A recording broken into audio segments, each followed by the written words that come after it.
welcome to the Beer Guys Radio Show. I am Brian Hewitt. Dennis is on assignment right now, so he's not with us. But we've got in his place Mo Mike Nate. How you doing, Mo Mike Nate? Doing very well, Brian. How are you doing? I'm doing pretty good. Yeah. We got a lot to talk about this week. We have quite a few stories, in fact. We've got everything from cicada-related stuff to yeast-eating electronics and early onset Oktoberfest outrage, which is neat to get it this early in the year. Seasonal creep. So rage is creeping up into the year, so it's going to be great. So let's just get started with something interesting, something recent. Did you do anything interesting over the long weekend, since this is the first time we've talked since Memorial Day?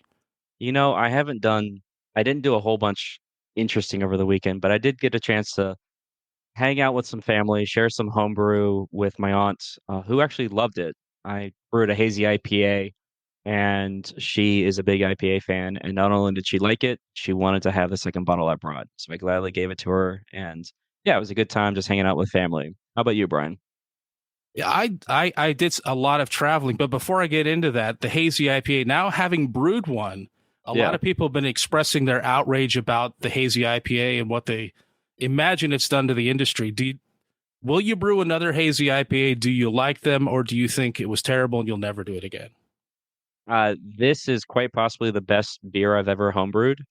Now, I did make a mistake. It was supposed to be a pale ale, and I did some kerfuffle, or I had a kerfuffle with my gravity reading, so I added way too much sugar and wound up with a 7% IPA instead of the 5% pale ale that I was going for. The yeast I used is actually what made it hazy, so it wound up being an okay, like a great first attempt at an IPA, especially a hazy IPA. I don't think I'm going to make it a cornerstone of my homebrewing efforts, but I'm happy with it. It is a fairly forgiving style, I think. As long as you have haze and you don't overdo it with your hops, your boil edition hops, I think you can get away with a lot. You just dry hop the heck out of it, and it should cover a lot of flaws. And having more booze in an IPA this year is kind of a win. I went to in my travels this week, this past weekend, basically. I wound up in Nashville for a short time. That was actually for work, and I was at a place that had 6 Pilsners on tap, wow. and only 5 IPAs, and not a single thing on the board was over. I want to say nothing was over 6%. I think it was 6% or less. Everything that they had, no pastry stouts. None of their IPAs were above like 5.5, 5.6, and I enjoyed the heck out of it. That's Smith and Lentz in Nashville. I've talked about them previously, and I'm a big fan of what they're doing up there. So when I go into town, I usually stop in there and grab some pizza and just go through all of the Pilsners. It's great to see that. It's refreshing, I might say.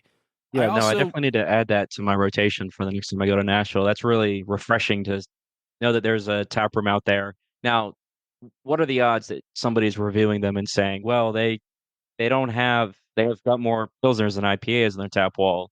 I need to see something dark. I need to see something sour. I need to see the more higher gravity stuff. What flack do you think they're getting? So they get a little bit of it. They've had a few people come in and say things about that. They do have, what was it? Did they have a Schwartz beer or something? So they had something darker. They had a was it a porter stout? They had something on the lower end, maybe 5.5%. And they pointed out, because I asked almost the same thing you asked, they pointed out that we usually don't have any kind of sour beer at all on it. We have one, and I think it was a collaboration. I don't remember what it was. So they had that. It was like, oh, we have that. I'm like, yeah, I'm not here for that, but that's cool that you do, But even that was on the lower end. I think that was in the 4% range. So all very drinkable. It's harder to get in trouble there, and everything was delicious. And of course, I walked away with. I think they had a bunch of the Pilsners to go. They had some of the IPAs. I was pretty much just said, hey, can I get a 4-pack of every single Pilsner you have in your to-go thing? And I think it was 3 or 4 of them. And I'm like, let's go. That's perfect. So that was great. So I was down on the Gulf Coast, Fairhope, Alabama. Had never been there before. I had heard that it was the Austin of Alabama, I guess. I've never been to Austin. I can say that it had a lot of boutiques. like boutique businesses. It had Hmm. a lot of a tourist feel to it. I went to several places where they didn't seem like little fishing village, kind of what I was kind of expecting, quaint type of stuff. It did seem a little polished and little ready for tourists. But I got to say that Fairhope Brewing there is serving them well. It's a good brewery. It I never know what to expect from little towns like that. Hmm. Sometimes the hometown advantage inflates the ratings of a place, and I found that they were across the board making really solid beer, and enjoyed myself and wound up drinking their beer pretty much everywhere I went. So and I've got a few for the beers of the week coming up. But Okay, perfect. yeah, What was your favorite beer out of Fairhope? I but I think it was the coffee stout. Now that I think about Okay. it, their IPA, the Take the Causeway IPA, was solid. It was a really good IPA. Wasn't It was West Coast. There's no haze to it. It had some nice bitterness to it. It took me like a second to recalibrate my brain to like, oh yeah, we're back. We're doing West Coast stuff. So Yeah. it was nice to have that. Their coffee stout was another one of those like 5.5%, good balance of coffee and malt. It's a really good drinking stout. Uh, not a monster. You didn't feel crazy after you finished one. And I did while I was there just for the heck of it, because it occurred to me that like this stout has nice balance to it. I'm like, why don't I take the one hazy IPA that they have and cuvee that with it and see if I can make a good coffee IPA out of it? I came up with a pretty decent ratio, and one of the bartenders there was like, "I'm going to try this too." So we both had a half and half like hazy hazy coffee IPA. So it worked out well. But I think their beer was good across the board. And in terms of small town beer, man, that's they nailed it. That's exactly a good facility, everything. Nothing Yeah. bad to say about it at all. It You was a know good what's great time. about small town breweries is they usually try to play it safe, try to be more approachable to a lot of people. But you know who doesn't usually play it safe is Malort. Oh Now, yeah, Brian, yes. tell me, in all of your Boilermaker experiences, would you ever consider having a cicada infused Malort shot? So my And what initial beer would you pair it with? Oh, jeez. So I happen to know. That's a really good question. I read the article about it. I saw the picture with the cicada floating in the shot. There's no chance in heck I'm ever going to drink an actual shot with a bug in it. However, I did look into the story a little bit, and I saw that I think they freeze the cicadas to kill them off, then they cook them to make sure they're safe, and then they put the bug into the Malort bottle so it infuses in there. And they said that had a flavor reminiscent of succulent lobster, which I don't believe at all, not even a little bit. But I'm gonna say with that, maybe like a Schwarzbier or something like that. I don't know. That just comes Okay. out to me as like an amber or a Schwarzbier. Maybe like a blonde. I don't know if I'd want all the weirdness and the probable bitterness that's in there to fight with an IPA. I don't know. Maybe a See, and Black Tuesday, so I don't remember it. That might actually be a good you're call. thinking too hard. I think I would just pair with like a tall boy of PBR or something. Oh, that's a good idea. You know I'm what? just thinking, Northern Yeah, Midwest yeah, beer with a Northern Midwest spirit company. yeah. Yeah. I think if you're drinking bugs, you might as well go like, as macro as it gets. You need Maybe a it. Marble Red. Yeah. What should that go in the Malort bottle too? Oh, why not? Infuse Malort with cigarettes and cicadas. Oh, Mm. that sounds amazing. No, it sounds terrible. Don't do it. This is not medical advice. Don't do that. Yeah. So you know why they're doing that, right? Like, Well, because of the cicada bloom, right? yeah. Have you seen any? I didn't know until I talked to some people. They're up in Tennessee, where I guess it's really bad. Hmm. I didn't hear or see any down here, but I guess it's So huge in yeah, some so places. around here it's not too terrible, but I went and visited some friends north of Atlanta, in between Atlanta and Chattanooga. There's a big in between town called Dalton, and I've got some friends that live over there, and it's awful. The drone is so loud. You think like there's a plane flying overhead or like a truck hurtling past you down the highway, but no, it's just bugs. It's just tens of thousands of bugs just screaming into the air, and it's so bad. So yeah, they have an excess of cicadas to be able to infuse some Malort shots, apparently. It's some sort of weird metaphor of life. They wake up, realize that this is all there is to life, and they scream until they die. So that seems appropriate. So that there's apparently 2 broods or whatever they call them that are like hatching at the same time, like a 17-year, like they sleep for 17 years, I guess, and they're like a 14-year, and they're all just happen to be doing it at the same time. How did we get so lucky? I know. I can't even imagine. So now, Brian, I'm looking at it and I'm seeing that there is a dollar amount for one of these shots, but I want to ask you first, how much would you pay for a Malort shot, a cicada infused Malort shot? I think you're asking me the wrong question. How much would I get paid to take one? I think that'd be more like it. And I'm figuring it's got to be a cool 20, just to start off with. Just a clean $20. Yeah, I want a crisp $20 bill. Nothing that's been in a pocket for any period of time. So, yeah. See, the hard part for me is not that it's cicada infused. The hard part for me is that it's infused in Malort. Like, how much do I need to get paid to drink a shot of Malort? Don't even tell me about the cicada infusion. I probably won't even notice it. That's a really good point. We are burying the lead here. You would be taking a shot of Malort, and that is by far the worst part of the equation. You know what? The cicadas may actually taste like succulent lobster. You're never going to find out if you're having it with Malort. So it might actually improve the flavor a little bit.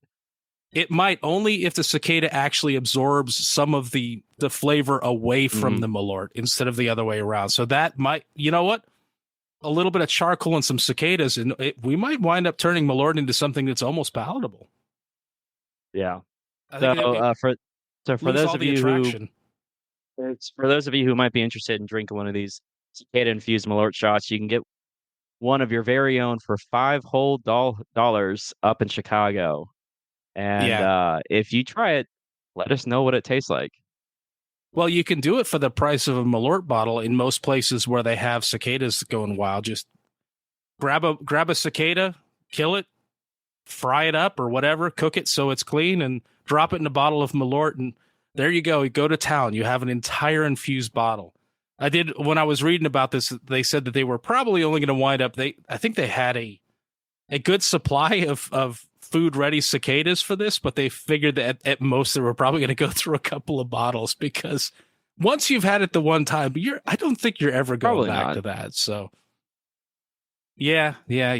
So you know what? Let's get into the beers of the week. I think that's the next good thing to get into. What are you drinking, Mo Mike Nate? So in my glass right now, I've got a collaboration between Creature Comforts Brewing down here in Athens, really well known for their Tropicalia, and then it's a collaboration beer with Dancing Gnome Brewing, and this is their Community Connection, which is a New Zealand Pilsner. Light body, real easy drinking. I've been sipping on it so far throughout the show, and then I saw this over the weekend and really needed to get my hands on it. From Prairie Artisan Ales, I've got America, y'all. It's a Nelson hopped IPA, and it's got just some really nice graphics here, reminding me of all the great things about America, like hot dogs and baseball, Mount Rushmore, an eagle with stars and stripes, aviator glasses on it, Uncle Sam, Statue of Liberty, all sorts of great iconography, American iconography, just to enjoy as my second beer for the show. That reminds me, when I was down in Fairhope, I went, well, actually not Fair. It was an island a little ways away from Fairhope, but I went down there as a bird sanctuary, went down to check it out. I saw what I believe was a bald eagle nest with 8 actual bald eagle on top of it. It's a little distant, and my eyes aren't the best in the world, but it did appear to have the white head. So it could have been something like it, but it was a very elaborate, large nest, and it was good enough for me. It was like, yeah, America, you know. You hear the Star Spangled Banner coming in over the wind? Yeah, like being played on an electric guitar. Absolutely. Yeah, it was fantastic. Yeah. Oh, so I should get into what I'm drinking as well. So I pre-gamed with Three Taverns Pilsen Liberation, which is a collaboration with Pilsner Urquell's experimental brewery Electrona, and that's just a great Pilsner. I've got nothing bad to say about it. I always look forward to that coming out, and I never have enough of it. It always disappears too quickly. So I'm glad I made a trip down there to grab some from the brewery. And I'm into it now the Smith and Lentz, and one of the pilsners that I picked up when I said, "Give me a 4-pack of all of your pilsners," is their Quackenbruch German style pilsner. It is quite nice. It's like I said, German style pilsner with Saphir hops. So I'm very much in favor of that. I recommend trying that out if you happen to be by there. And of course, I did pick up a Fairhope Brewing. Take the Causeway IPA, and that will be what I end on. I debated because I did bring back the coffee stout, but I decided I was going to go IPA on this one. That way, when I'm done with the show, I'll be able to sleep tonight versus the coffee thing, which may keep me up. So that is it for the beers of the week. They're all really good. Recommend you go out and get those. And I do have one question about the community connection I was going to ask. Dancing Gnome, do you know where they're out of? Oh, you are telling me something that I should know. I don't It's know not offhand. yeah, no big deal if you didn't. That will be something that comes up a little later, and I just happen to recognize it. I'm like, oh yeah, okay. So Pittsburgh. It's Pittsburgh. Okay, good. Mm-hmm. And it's good.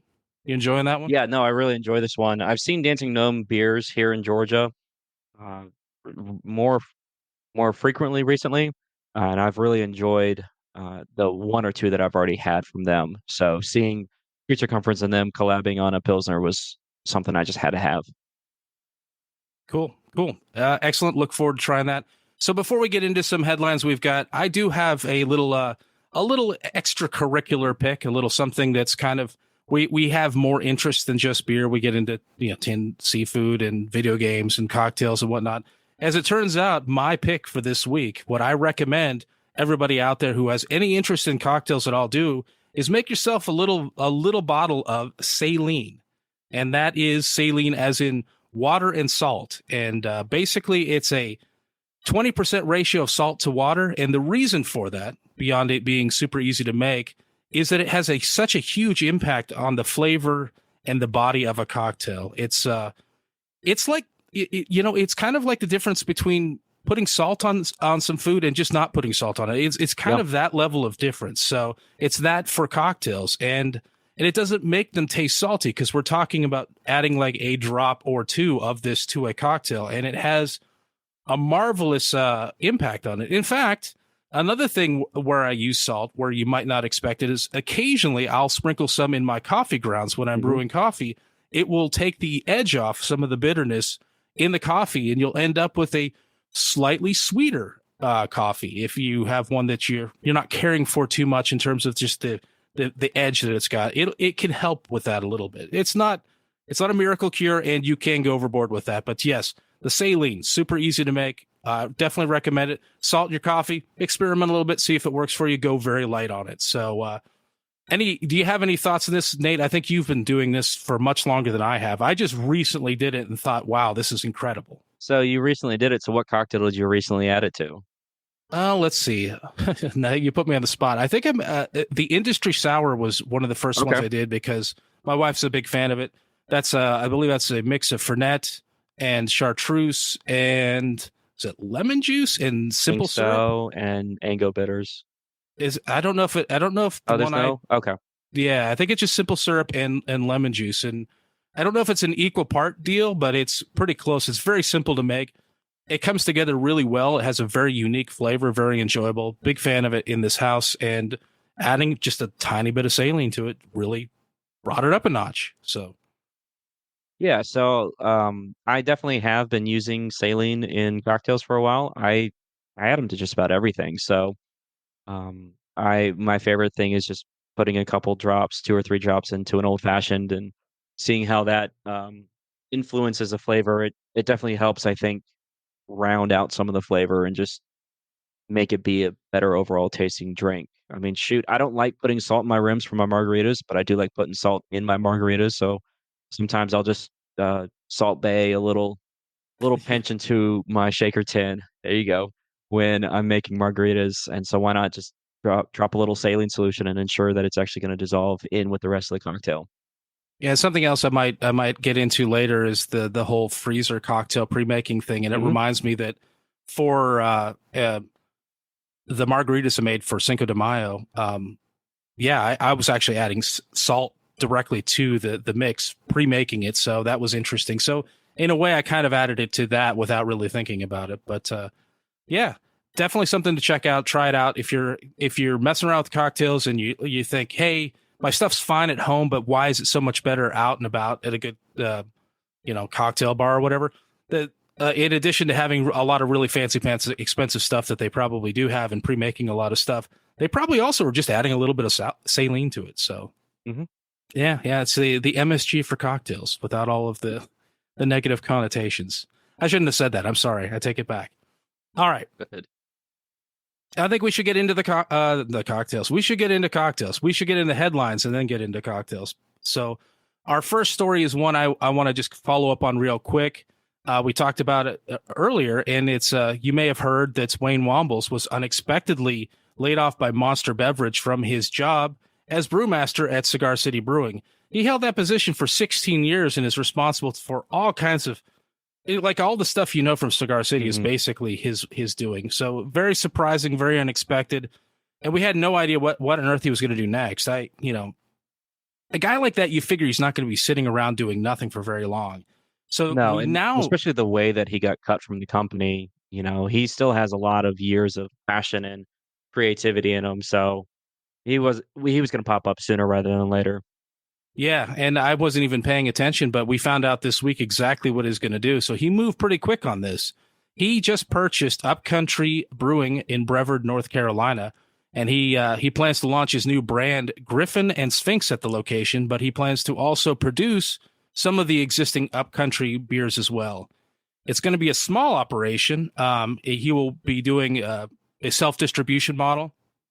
In fact, he will be doing all of the brewing, apparently, and all of the distribution, self-distribution personally. So he'll be brewing it and driving it around, I guess. But as for the previous owner, John Cochran, who formerly was at Terrapin, what's he doing next? He plans to retire. So we are unlikely to see him probably work in a very serious capacity. But you never know with somebody like that. He's been involved in a lot of breweries. Who knows? He may end up being involved in something sooner or later if he gets a little bit bored with everything. But he had put the brewery up for sale, I guess, at the end of last year. So he had been eyeing moving on, I think. Well, and that's that's the thing too, is that we, especially with the craft and independent, everybody's got a number. If you get the right number slid across the table your way, there might be some real passionate people out there that say, no, I'll never sell. But any honest brewery owner, I think, they got the right number, would be like, yes, it's time for me to sell. So him coming from Terrapin and then starting Upland and then being able to create a successful enough brewery that somebody else wants to come in and buy it out from you, I think that's a win. Go enjoy that retirement. Maybe you'll come back and start a smaller brewery or just do something else in alcohol. I don't know. Go start a garden. Yeah, and at some point I know when a lot of people start out, you don't think about retirement, getting older, but at some point you're going to want to sell or close because you can't do it forever. At some point you need some relaxation time. And as I see somebody is commenting on Instagram, retirement is awesome. I don't know if I'll ever experience it myself, but I hear good things. So I can completely understand why somebody would retire. I think I would get bored, but I've not actually been able to retire and find out. I've had stints between jobs and I got a little antsy. I'm going to say I got a little antsy, but I'm still young enough that I would get antsy at something like that. So, well, and the crazy thing about retirement is I used to manage a liquor store and would talk to all sorts of different kinds of customers. And I would have a couple of customers who had retired, and I would ask them, hey, how are you enjoying retirement? They all said the same thing. I'm busier in retirement than I was when I was working. They're just packing their time doing things they want to do. So they're still being busy. They're not getting antsy. Volunteering, hanging out with family, traveling. Maybe it's just I'm sitting on the dock fishing, but they're just being real busy about it. Yeah, if you're retired, you're not working for somebody else. You're working for yourself, and we all know working for yourself means you have the worst boss ever. They doesn't give you a lot of time off. Expects a lot from you. So yeah, so good luck to them both. I know with self-distribution, we're probably not going to see too much of Wayne's stuff down here, but I hope to get my hands on it occasionally, and hope John Cochran enjoys his retirement. So that'll be good. In sad news, we got some sad news this week. The Portland, Oregon beer scene and my former home, they lost a pioneer this week. Art Larrance passed away at the age of 80. He was in 1985. He was one of the founders of Portland Brewing Company, which was responsible for the legendary McTarnahan's Amber Ale, a beer that I drank a lot in the late 90s, and I was very much a fan of that. And that particular approach and style of amber was very much in my particular wheelhouse, my desire for it. I think it skewed a little bit more bitter than malty, so I like that a great deal. He also, in possibly even a bigger deal, co-founded the Oregon Brewers Festival in 1988, which is something that I went to several times and always really wanted to get back to, but never did. I guess it still technically exists, but it's kind of a little ancillary kind of event on a larger, is it the Rose Parade or something like that? I forget. It's been too many years, but that was a great time at that festival. That's where I learned that you could put hot chili peppers in beer because people did it and brought it there. I'm like, oh, wow. I never heard of such a thing. Also, I think my first ever watermelon beer was at this thing, and it blew my mind. I'm like, you can do this with beer? I had no idea you could do this. And we're talking like, I want to say like 99, maybe 2000, something like that in that era. Okay. So the concept of seasonal beers and interesting adjuncts was very, very much a new concept for me. So very formative for me. He wasn't directly involved in the blending and creation of Cascade Brewing beers, but he did found Raccoon Lodge Brew Pub in 1998, which was where Cascade came out of. So he let one of his brewers run with that, and he did eventually sell Cascade Brewing in 2020. But yeah, he was the business mind behind Cascade Brewing back in those days, and a lot of respect for Cascade. That was I don't know if I'd call it whale, but it was like on the verge of being whale for me for a few years when we couldn't get it out here. If I ever saw it anywhere, it was ever available, you just buy it without question. So I miss those days when that was a very big, exciting thing, because I do see it occasionally and occasionally still drink it. But yeah, man, those Cascade sours were definitely the enamel melters back in the day, though. You definitely felt like you were getting a true sour, like in your face sour ale. And I think it was around when they sold off that they had actually dropped the price a little bit on those sours, because $7.50 of that was like $22.99, $26.99. And back then, we're talking 2019, 2018, that was a lot of money to spend on a single bomber. I want to say that some of them were up to $40. Like that's even wilder. And I remember the crazy thing is the Cascade Barrel House. I had moved away from Portland by that time, but I'd gone back to visit. This was probably 2016 or something like that. I went in there around this time, and I was not convinced that sour beers were a good thing. And I went in there with a buddy of mine, and I drank through them, and I'm like, there were a few. I'm like, okay, this was interesting. My first time there, I was like, all right, that was an experience. Walked away without buying anything. The next time I went, that was probably before it's 16, because I think the last time I was back, this was 16. When I went back in 16, I came away with a bunch of bottles, and I drank all of their Sang Noirs and all the really exciting ones, and I loaded it up. So a lot of difference over the course of a couple of years as I developed a taste for it. So, but anyway, yes, rest in peace, Art Larrance. You will be missed. Thank you for your contribution to beer. Nothing in beer would be the same without you. So yeah, it's sad to see a legend go away. Going on to the next thing, we do have some interesting news about what yeast can do. Yeast can moonlight when they're not making beer. They can moonlight as recyclers, basically. So according to a recent study in Frontiers in Bioengineering and Biotechnology, yeast left over from brewing can bind itself to electronic waste metals. And specifically, when beer yeast is added to a solution containing mixed metals, the yeast is able to isolate and take up specific metals. And take up was in quotes in the article, and I'm not scientifically minded enough to fully grasp what that is. I'm guessing that means it basically absorbs the compounds or does in some way processes them. And so the yeast can be used up 5 or more times to do this without losing its efficacy for isolating these compounds. So the implication is, after creating beer, the future of that yeast may have a second job as like breaking down discarded electronic gadgets, and there's tons of them. Like we've got so much just like cheap electronics that we get these days that work for a little bit and get thrown away. And so all that stuff is sitting in a landfill. So for this to all work out, it is going to require some investment and development on the part of electronic waste recyclers. But the abundance of this yeast, which is basically thrown away by the gallon or ton every year, means that they've got this thing that's basically free, and that could make the process more financially feasible. But they're going to have to break it down so the yeast can process it. So I like this idea. I also got the feeling when I was reading it that I don't know if we're going to get there. Maybe this will work out, but I'm wondering. It seems really hypothetical, and we're talking about yeast breaking up very small amounts. So Yeah, it definitely seems hypothetical. And the other thing I gotta wonder is, how do you figure that out? Where who had the idea of, okay, we're gonna just try a bunch of different organic ways to try and help reduce e-waste or help recycle e-waste? And how, I just never in my wildest dream would I've ever thought, I'm gonna spray some spent beer yeast on some electronic strap and see what kind of effect it has. It does seem a little wild to me that they were able to find. I mean, it's cool, but it seemed a little wild to me that they were able to figure out that this was a potential viable solution.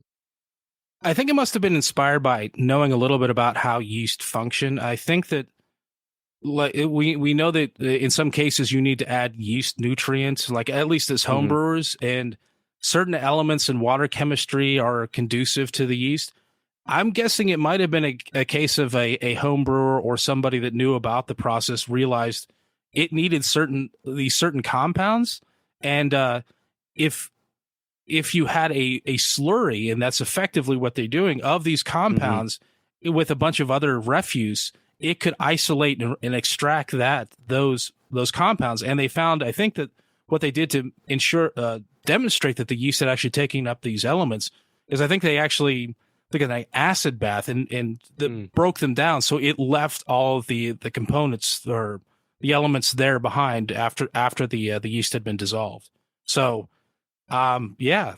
So my guess is like just inspired by seeing what the yeast do just to reproduce and do their thing in beer. They realized, I think zinc might be one of the things that they need. They're taking up zinc, so zinc is in them. And if they're taking up some other elements, that's a way of kind of filtering things. So that'd be my guess. I don't know. These people are really smart. They probably know things about the inner workings of yeast that would blow our minds. So Gotcha, yeah, gotcha. that would be my guess. So it's really, yeah, it's kind of blows my mind. I hope that something like this happens, that somebody's willing to put down the money to make something like this, to do the development to see this happen, because we've heard about the ability of yeast to do a lot of really interesting things. You know, Mhm, I want to say they were able to make packaging or even like clothing with spent okay. yeast. I believe it was yeast. It wasn't the grain. So we hear about a lot of these things, but I've yet to see any of them actually come to market. So I'm curious to see what maybe we're a decade or two away from this happening, but it'd be really cool to see it happen. So hopefully it happens. But Yeah, absolutely, for sure. Hey, Brian, have you ever been to a Braves game, or have you been to a Braves game this season? uh no, not this season. I was at the last season. Gotcha. Well, I went to see the Braves battle the Nationals earlier this week, and I got a chance to go pop in with one of our wonderful sponsors, the Terrapin Brewery at Atlanta, and catch me a pint of the Los Bravos, which is just a really easy drinking lager. It was such a great day for baseball. The Braves ultimately won against the Nationals 2-0, and it was fantastic. But we just had our Craft Brewers Guild beer festival, and a lot of breweries in Georgia were doing collaborations with various other breweries around Georgia. And Terrapin actually has a collaboration beer with a variant on right now called Free Spirit Tribute Number 6, which is benefiting the Small Dreams Foundation. That's a 5% New Zealand style Pilsner. But if, a Los Bravos lager or a New Zealand Pilsner isn't your thing, they also have other Terrapin brewery favorites like the Higher and Hazier, which is a hazy double IPA. Keeping up with those baseball themed beers. They've got the Schwartz Stop, which is a Schwartz beer. And then in addition to that, they've got Bob's Your Dunkel. And while you're there grabbing some beer, why don't you stop in and get you some Foxborough's barbecue? That way you can fill up while you wet your whistle. Yeah, yeah, and you get that thing where what was it, the green beans, where it's basically a big chunk of pork with one green bean in it. I think that's what it was. Absolutely. Yeah, you feel like you're eating vegetables, but you're really eating pork, and it's delicious. Yeah, that sounds like a great time. I love getting down there. I've been down in a minute, but I definitely go down more often for Terrapin Brewery Atlanta than I do for the Braves game. But yeah, I do like. It's like my favorite reason is to go down is for the Braves game. But yeah, maybe like second or tied for second place is Terrapin Brewery Atlanta. So, but yeah, these things are great when they work out. But Memorial Day, as we were talking about earlier, has come and gone, and you know what that means, Nate? What does that mean? It's officially drinking season. Ooh. And I can't think of a better place to drink in the season than your local Truck and Tap.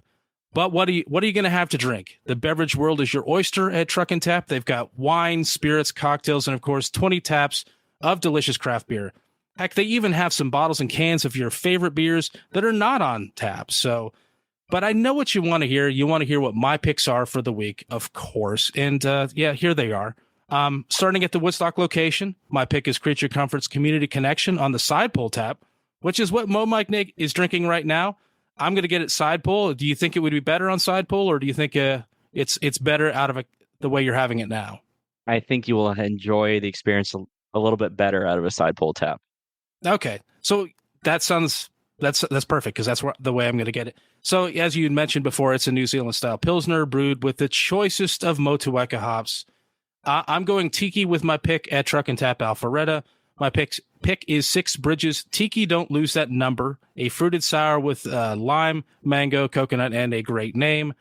It's hard to pass up a good farmhouse ale, which is why my pick at Truck and Tap Duluth is Jester King's Queen's Order, a farmhouse ale with tallow, honey, and dried lemon peel.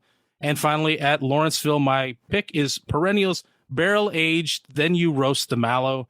The name is a mouthful, which is appropriate for a big boozy pastry stout that's like 13+%. That's made with graham crackers, marshmallows, and cocoa nibs. So, but you know what? Don't forget that Father's Day is coming up quick.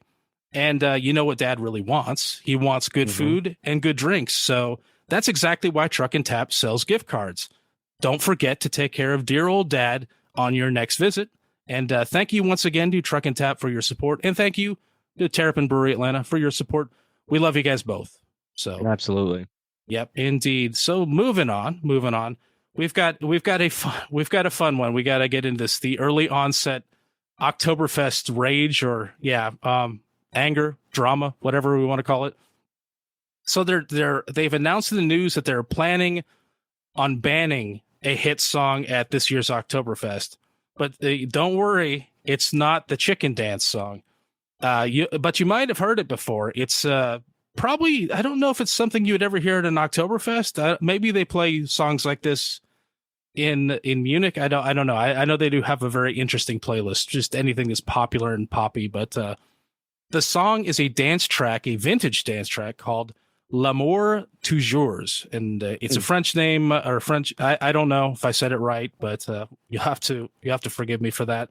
As far as I can tell, it has nothing to do. The banning has nothing to do with the artist or the actual song. The song was released back in 2001, so it's nothing even current. The problem is Germany's extreme right seems to enjoy shouting their slogans in time to the music, and it's become a whole thing. I guess it's their version of like Peppy the Frog or something like that, where I don't know exactly how that works.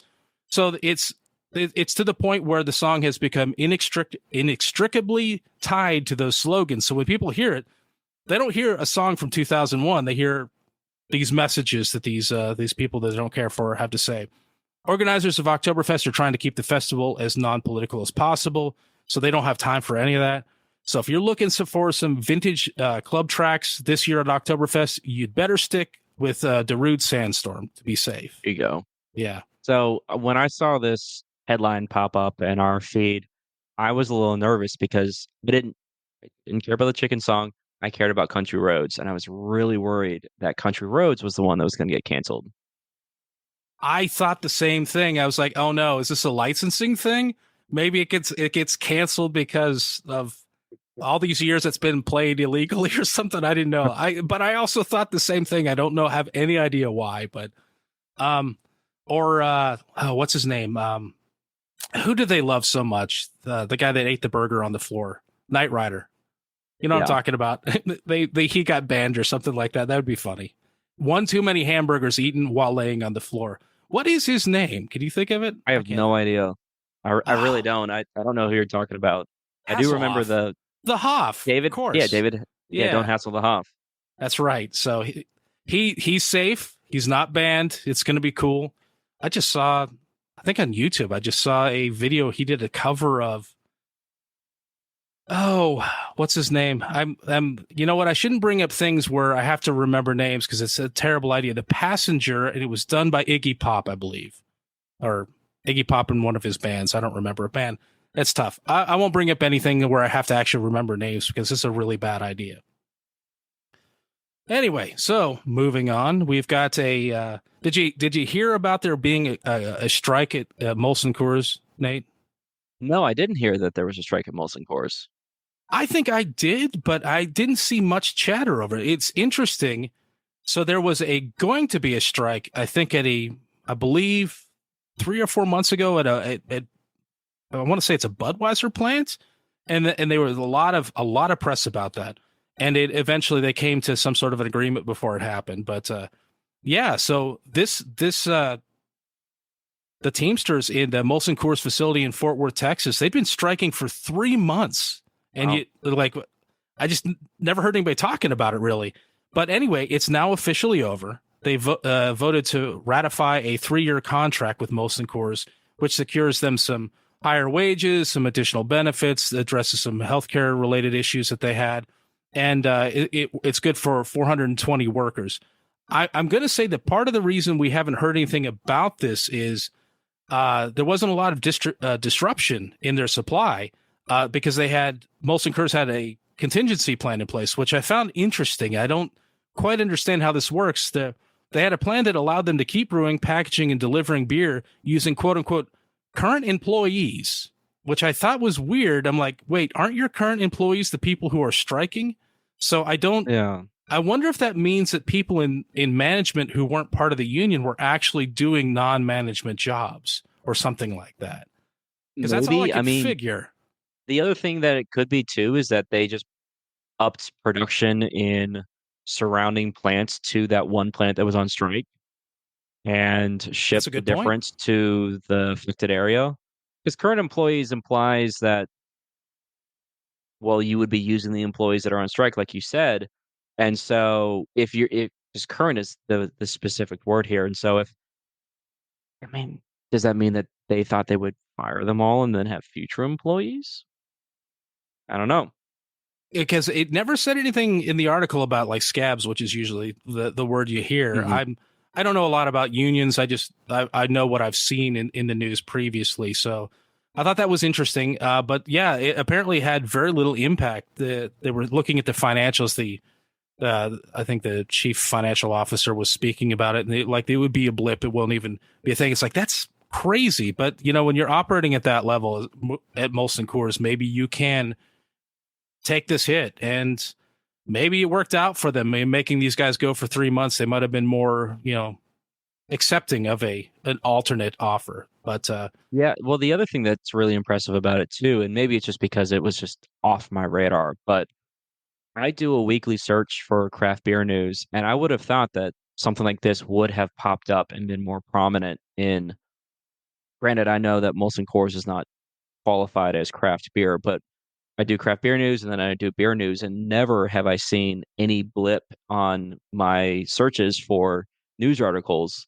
So not only do they keep production up, but they lock down the media response to their strike. So it may have also been because Budweiser had taken such a hit. Maybe the fact that they might have had on top of all of the scandal of the last year, all of the stuff happening, they had the possibility of a strike happening, which looked even more devastating. That might have been what gave that more press. But yeah, maybe we're just really bad at doing our research for the show. I mean, it could also be that. I feel like this should have been something we saw somewhere. We didn't, but I don't know. I guess it wasn't a big deal financially, so nobody really wanted to talk about it. But yeah, good for everybody involved. I'm glad the workers got some additional pay, some additional benefits. Hopefully, they don't have to strike again in 3 years when they go back to a table to negotiate, which I assume is what's going to happen. Yeah. Some interesting and some bad news. Lagunitas is shutting down in Chicago. So they're currently owned by Heineken, and they're pulling a plug on their brewery / tap room in Chicago. The tap room, as of just actually a few days before we're even recording this, is completely permanently closed at this point. But the brewery is going to keep running until early August. As to why they're closing, the official word is shifting all the production back to the original California location will make them more efficient and future-proof the brewery in light of the way things are going in beer these days. It will also allow them to focus on more innovation and sustainable brewing practices. So that's having everything under one roof at the Petaluma, I believe, is a city in California. That facility there. Unofficially, I've heard rumors that Lagunitas was never really embraced by Chicago. It's wouldn't be terribly surprising. They're a brewery from California, and they're now owned by beer behemoth Heineken, who some people are still kind of annoyed at for the way they behaved during the beginning of the Ukraine war, where everybody's pulling out, and I think that they didn't. So I know that I remember disliking that. So that could be part of the reason that they weren't getting a lot of love there. But and then there's just the sense that they're probably not selling enough beer in the Chicago area and on the Eastern Seaboard to justify having the second location. It just probably doesn't make financial sense, which may be exactly what they're saying. That said, Lagunitas products will still continue to be available in the Chicago market. They say that market is very important to their business, and they definitely want a place there, even if they don't have a facility there. 86 people will be affected by the closure, though some of them will be able to work remotely, and some of them will also be transferring to California. So good luck to those folks. Hope things work out for them. It's a tough time, but there are still breweries opening. We do have closures, but we still have openings there. Even in light of everything we've heard, I think the openings are still slightly outpacing or on par with the closures. So there's still opportunity out there. It's a little tougher now than it has been.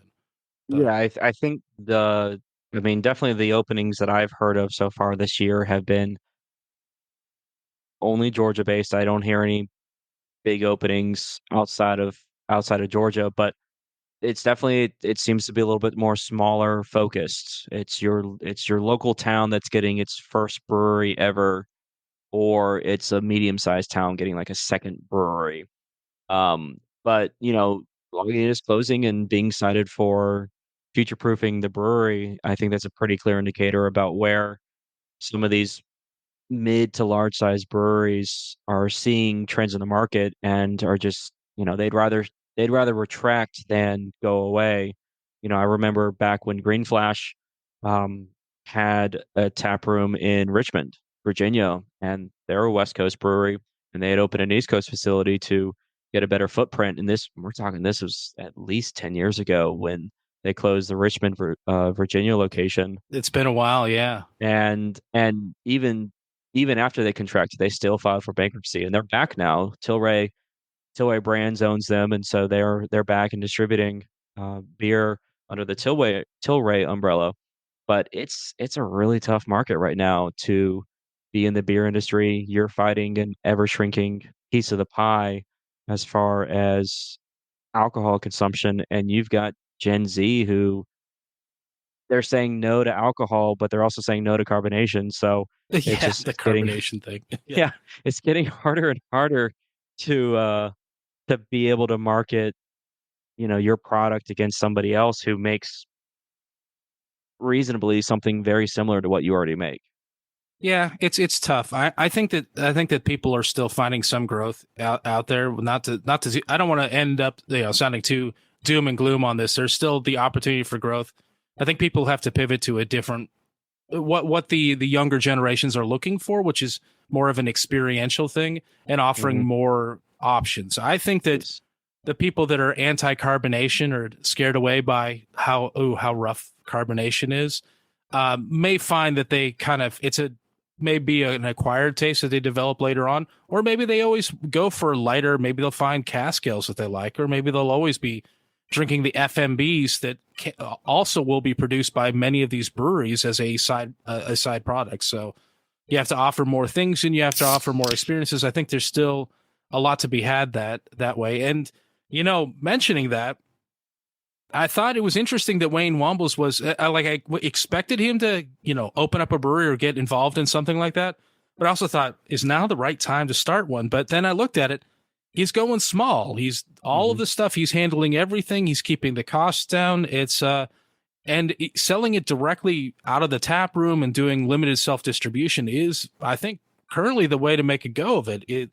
Distribution ain't where it's at anymore, as a lot of these big folks are seeing. So no, he's definitely moving in the right direction with that self-distribution route. He's able to, by handling things himself, he's able to keep that overhead for labor costs down. And he's moving into a state that already has self-distribution. Earlier this year, Georgia put up a bill to vote for self-distribution, and unfortunately got struck down. But that can make or break one of these small town breweries who don't want to shack up with a distributor and deal with a lot of, the cost of selling their product to the distributor and the distributor selling it to the venue that's located across the street or on the other side of the same town they're in. If they were able to self-distribute and just throw it in a pickup truck or a little transit panel van and just be able to hit all of their local market, it would really help make some of these smaller breweries more successful and stick around for longer. Yeah, as a small brewery, you are a blip in the portfolio of a distributor. They're not interested in growing your brand. They never will. They're not going to spend a lot of time on it. You don't make them enough money to be a priority. So like getting something delivered across the street is never going to be something that happens quickly because you're not a priority. They have people that make them a lot of money. They will take care of your stuff eventually. So yeah, that's just unfortunately where we're at. So and you talking about how some of these younger kids are looking for the low alcohol or the FMBs or the no carbonation stuff. I've got some friends that are allergic to hops. They can't even have beer. And so when we talk about where we're going to go, when I'm with them, I never go to a brewery. But if a brewery offered cider or they offered wine, if they're able to offer more alcoholic options and the brewery can be like a beverage destination instead of, oh, I'm just going here for beer, I think that's another way. If you diversify what your offerings are, you're going to be able to pull in a wider range of customers. Or if you get that married couple that the wife doesn't really care about beer, but the husband does, well, if you're offering wine coolers or maybe some sort of alcoholic slushy, the wife can get that, husband can get his beer, or vice versa. Who knows? Maybe husbands nowadays are more into the wine coolers and slushies, and the wife is more into the big boozy. I've known some IPAs. dynamics like that. Yeah, I was going to say, or vice versa, because that's a very real possibility these days. But did you ever get into that Prairie Artisan, or is that going to be an after? Oh, I'm drinking it right now. No, how is that? It's Star Spangled Awesome is what it is. Star Spangled Awesome. All right.